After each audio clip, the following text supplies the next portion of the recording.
నమస్కారం. నేను మీ జాహ్నవి. మనతో ఉన్నారు ప్రముఖ జ్యోతిష్య వాస్తు పండితురాలు, ప్రముఖ ఆధ్యాత్మికవేత్త మన తనుష్క అమ్మ. అయితే మహాలయ పక్షాల్లో ప్రస్తుతం మనం ఉన్నాం కదా! మరి ఈ మహాలయ పక్షాలు ఇంకా దాదాపుగా 10 రోజుల వరకు ఉంది. మరి ఇన్ని రోజులు ఒకవేళ చేయలేని వాళ్ళు ఇంకేం చేయడం వల్ల మనకున్నటువంటి పితృదోషాలు తొలగించుకుంటాం అనే అంశము ఒక్కసారి అమ్మ మాటలు అడిగి తెలుసుకుందాం. నమస్తే అమ్మ. నమస్తే అండి. అయితే అమ్మ, మహాలయ పక్షాలు దాదాపుగా కొన్ని రోజులు అయిపోయింది. బట్ అవును. ఇంకా సగం రోజులైతే మిగిలున్నాయి. అవును. అయితే చాలా మంది మహాలయ పక్షాల్లో పితృతర్పణాలు ఇవ్వడము, రకరకాల పరిహారాలు చేస్తూ ఉంటారు. అయితే మీరు ముఖ్యంగా రెగ్యులర్గా మీరు ఇచ్చే వీడియోలలో నెగిటివ్ ఎనర్జీస్ వెళ్ళిపోవడానికి, పితృదోషాలు వెళ్ళిపోవడానికి ఇలాంటి పరిహారాలే మీరు అన్నీ ఇస్తారు. బట్ ఇవి ఇంకా ఎక్స్క్లూజివ్ గా మీరు వీటి మీదనే ఉంటారు, ఎందుకంటే జనాలకి ఇవి తొలగాలి అని. సో మరి ఈ పితృపక్షాల్లో కనీసం ఒక 5 రోజుల్లో అయినా సరే, చివరి 5 రోజుల్లో అయినా సరే చేసుకునేటటువంటి పరిహారాలు ఏమైనా ఉన్నాయంటారు? ఓకేమ్మా. ఫస్ట్ ఇప్పుడు ఈ మహాలయ పక్షం అనేటప్పుడు ఇది ఎలా వస్తుందంటే, కన్యా రాశిలో సూర్యుడు వచ్చినప్పుడు ఏమవుతుందంటే, ఆ టైమింగ్లో అమావాస్య వస్తాయి కదా, ఆ అమావాస్యకు ముందుగా 14 రోజుల ముందులోంచి స్టార్ట్ అవుతుంది అనమాట. అంటే ఏంది, ఆ అమావాస్య ముందుకంటే పౌర్ణమి వచ్చిన నెక్స్ట్ డేలోంచి ప్రథమ తిథి అని చెప్తారు, ఆ తిథిలోంచి స్టార్ట్ అవుతుంది. అంటే పితృదేవతలు అంటే జనరల్గా తండ్రి చనిపోతుందా పితృదోషం అనేది కాదు. పితృదేవతలు అంటే ఎవరైనా, ఇప్పుడు తోడు పుట్టిన వాళ్ళు ఉండవచ్చు, లేకపోతే వాళ్ళ కజిన్స్ ఉండవచ్చు, లేకపోతే వాళ్ళ ఫ్రెండ్ సర్కిల్లో ఎవరైనా చనిపోతే కూడా పితృదోషమే. అవి కాకుండా వాళ్ళ తండ్రి, అసలు వాళ్ళ తల్లి, లేదు తాతయ్య, నానమ్మ, అమ్మమ్మ ఎవరైనా. బట్ కొన్ని జాతకాలు చూసారంటే వాళ్ళు చనిపోయినప్పట్లోంచి ఇంట్లో సమస్యలు ఎక్కువైపోతుంది. సో మా ఇంట్లో ఇట్లా మా బాబు చనిపోయాడండి, అప్పట్లోంచి మా ఫ్యామిలీ అందరూ చాలా అంటే చాలా డిప్రెషన్కి వెళ్ళిపోయాం, అసలే బాగాలేదని చెప్తారు. కొంతమంది పెద్దవాళ్ళు చనిపోయారు, బట్ ఇట్లా చెప్తూ ఉంటారు. నేను కూడా చెప్పాను కదా, అవును, మా మావయ్య గారు చనిపోయారు, చాలా అంటే చాలా సఫర్ అయ్యాము. అవును. సో చెప్పాను, దానికి పరిహారం కూడా నాకు వచ్చేసింది. అవును, పరిహారం ఇచ్చాను, మీకు మంచిగా అయింది, చాలా మంచిగా. అదేమైంది అనేది నేను ఖచ్చితంగా తొందరలోనే చెప్తాను. మంచి ఇది చెప్తాను. అది మరిగా ఎవరైనా చనిపోతే ఆ అప్పట్లోంచి అసలు ఇంట్లో సమస్యలు ఎక్కువ అవుతాయి. చనిపోయారన్న బాధ ఒకటి ఉంటది. అవును. దాంతో పాటు ఈ దోషం ఎక్కువ నలిపేస్తుంది. ఏంటమ్మా, ఏం పనులు అవ్వవు, ఇంట్లో వాళ్ళకి అనారోగ్యాలు ఉంటాయి, వచ్చే డబ్బులు రావు, సో ఖర్చులు విపరీతంగా అయిపోతూ ఉంటాయి, తెలియకుండానే ఎక్కడి నుంచో డబ్బులు తేవాల్సి వస్తుంది. ఏమన్నా సఫర్ అవుతారు, అయ్యే వాళ్ళకి తెలుస్తుంది ఆ బాధ ఏంటో. నిజంగా అసలు ఈ పితృ దోషం ఉన్న వాళ్ళు అసలు ఎన్ని పూజలు చేసినా ఫలితం ఉండదు. వాళ్ళ కులదైవానికి వెళ్ళి పూజలు చేస్తారు, అప్పుడు ఫలితం ఉండదు. మళ్ళీ ఎన్ని పూజలు చేసి ఎందుకు ఫలితం రాలేదు అంటే అక్కడ వాళ్ళకి పితృదోషం ఉంటుంది. సో ఆ పితృదోషం ఉన్నప్పుడు వాళ్ళకి సమస్యలు అసలు అలానే ఉండిపోతుంది.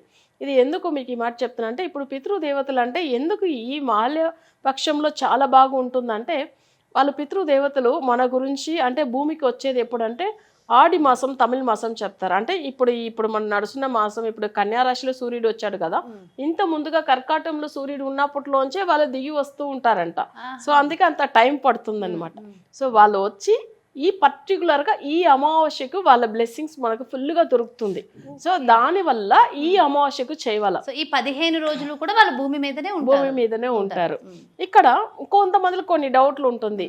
సరే, అలా ఉన్నప్పుడు అమ్మ ఏది ఫంక్షన్స్ పార్టీలు చేసుకోకూడదు, కానీ దేవుళ్ళకు పూజలు చేయవచ్చు. ఈ 15 రోజుల్లో ఏ పూజలైనా చేయవచ్చు, ఏ దేవుడికైనా పూజ చేయవచ్చు.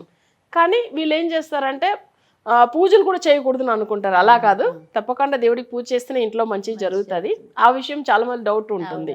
కానీ కొంతమంది ఏంటంటే పెళ్లి అవన్నీ పెట్టుకోకూడదు, ఫంక్షన్లు ఎందుకు వద్దనంటే, ఇప్పుడు వాళ్ళకి పూజలు చేస్తే మనకు అది ఫలితం వస్తుంది కదా, అందుకని ఈ టైం వచ్చి వాళ్ళ గురించి స్పెండ్ చేయాలనేసి. సరే, ఇప్పుడు వీళ్ళు తమిళ ఆడి మాసం చెప్పాము చూడండి, అంటే కర్కాటక రాశిలో సూర్యుడు వచ్చినప్పట్లోంచే వాళ్ళు మనకు పితృదేవతలు మన గురించి వస్తారు.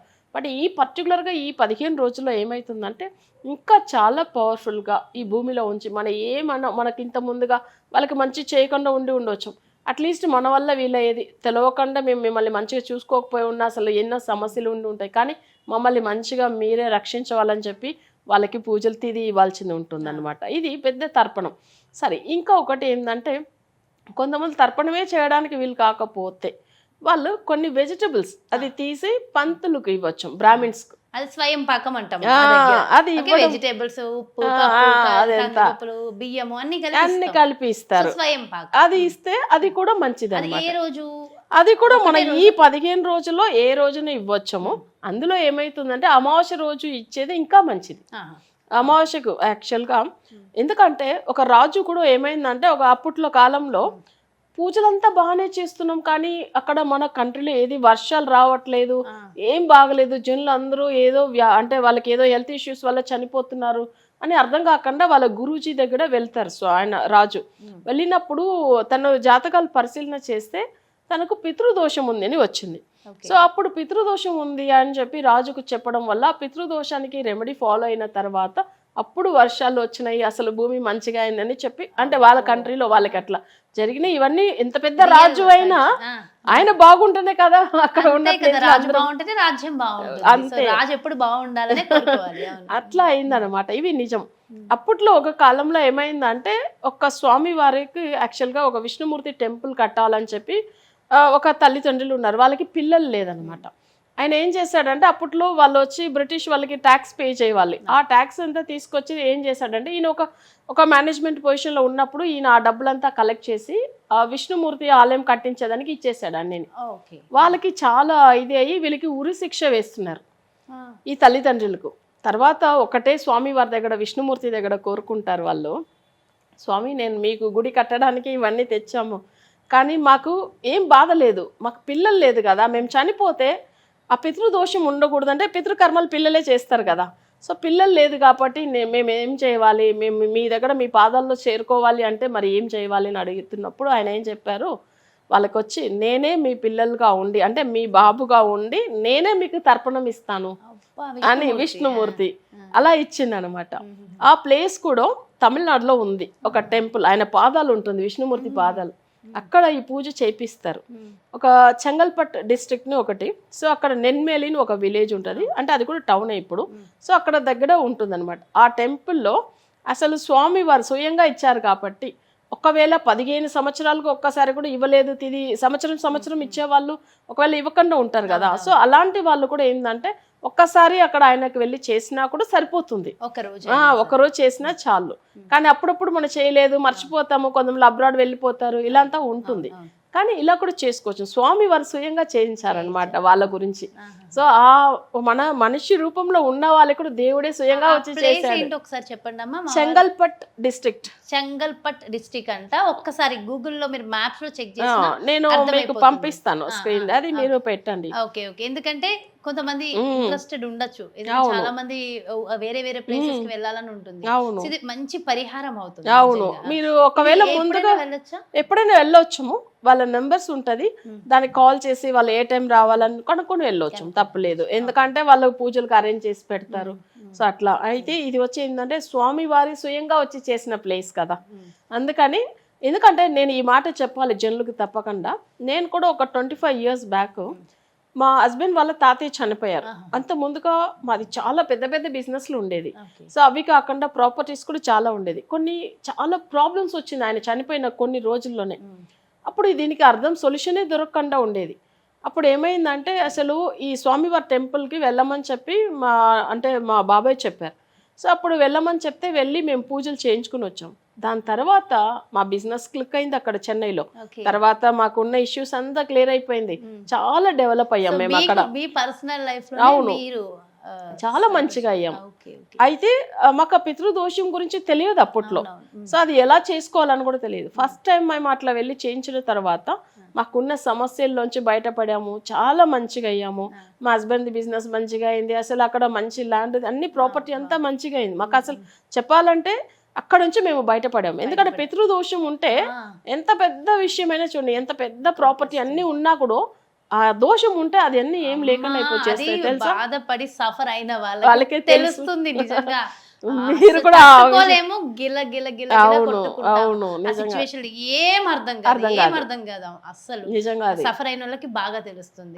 అయితే అమ్మా ఈ సందర్భంగా ఇంకొక ప్రశ్న ఏంటంటే, మీరు రెగ్యులర్ గా కూడా అనేక పూజలు చేస్తూ ఉంటారు, మరి ఈ పితృపక్షాలు, మహాలయ పక్షాలు, ఈ అమావాస్య, వీటిల్లో కూడా మీరు ఏమైనా పూజలు నిర్వహిస్తున్నారు? మేము చేపిస్తాం. మేము ఎట్లనంటే మనది వచ్చి కొల్లిమలలో పూజలు జరుగుతుంది, ఎప్పుడు వీళ్ళ జాతక రీతిగా చేయించేది ఉంటుంది. సో ఇప్పుడు చాలా మంది వెళ్ళాలంటే ఆ టెంపుల్ వెళ్ళవచ్చాము. ఒకవేళ వెళ్ళడానికి వీలు కాకపోతే మనని అప్రోచ్ అయితే మనం ఎట్లా చేపిస్తామంటే, మాది పూజలు వచ్చి ఒక మండల పూజ ఉంటుంది. దాంట్లో వాళ్ళకి ఆ పితృదోషం గురించి పర్టికులర్గా దాని గురించి ఇచ్చామనుకోండి, ఆ పూజ చెయ్యంగానే దాంట్లోంచి ఆ రిజల్ట్ బయట వచ్చింది. మీరు కూడా అసలు చేశారు, మీకు ఎంత మంచిగా అనిపించింది కదా.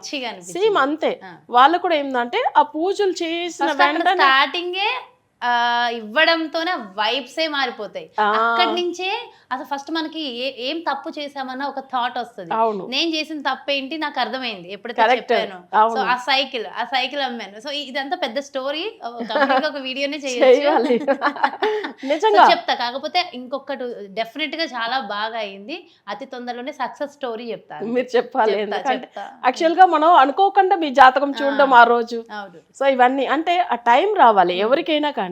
అసలు ఈ సమస్య ఉంది అనేది మనకి ఎప్పుడు తెలుస్తుంది. నేను వేరే వాళ్ళది జాతకం టీవీలో చెప్పాను, అప్పుడు చెప్పాను, దాని విని మీరు జాతకం చూపించుకున్నారు నా దగ్గర. అంతే, అందుకే రెమెడీ దొరికింది. ఇప్పుడు కూడా ఏం లేదు, జనులు ఎంతో మంది పితృదోషం గురించి బాధపడుతూ ఉంటారు కదా. ఆ పితృ దేవతలు బాగుంటే, వాళ్ళ బ్లెస్సింగ్స్ ఉంటేనే మనం బాగుంటాం. సో అది చాలా మందికి ఏం చేస్తారంటే పంతులకు ఈ ఇయర్లీ వన్స్ అవి పూజలు చేసి తర్పణాలు ఇచ్చేది ఉంటుంది. కానీ ఈ పక్షంలో ఇప్పుడు మహాలయ పక్షంలో ఏంటంటే మహా అంటే పెద్ద, సో ఇది పెద్దది అన్నమాట, పెద్ద అమావాస్య. సో ఇప్పుడు దాంట్లో ఏంటంటే మనం చేయడం ఇంకా మంచి విశేషంగా ఉంటుంది. మీరు కూడా ఆ రోజు ప్రత్యేకంగా చేపిస్తారు. ఎవరైనా మరి ఆ పూజకి సంబంధించి మిమ్మల్ని అప్రోచ్ అవ్వాలి చాలా మందులు అసలు వాళ్ళకి పితృదోషం ఎలా వచ్చిందని కూడా చెప్పేస్తాను నేను. ఇప్పుడు ఒక ఆయన అసలు జాతకం చూపించుకున్నారు, వాళ్ళకి ఏంటంటే జాతక పరంగా వాళ్ళకి ఒక ఫ్రెండ్ చనిపోయిన తర్వాత నుంచి దోషం వచ్చింది అంటే అలా కూడా ఉంటుంది. ఇప్పుడు రిలేషన్ అంటే తండ్రి చనిపోతుందా పితృదోషం అనేది కాదు, ఫ్రెండ్ చనిపోతేనే వస్తుంది. వాళ్ళ కజిన్స్ లేదు, వాళ్ళ సిబ్లింగ్స్ లేకపోతే వాళ్ళు అసలు అంకుల్ ఎవరైనా చనిపోయినా కూడా వస్తుంది. అయితే కొంతమంది జాతకంలో అది ఎందుకు వచ్చింది, ఎప్పటిలోంచి వచ్చింది. ఇప్పుడు కొంతమంది తల్లి చనిపోతే దోషం వస్తుంది.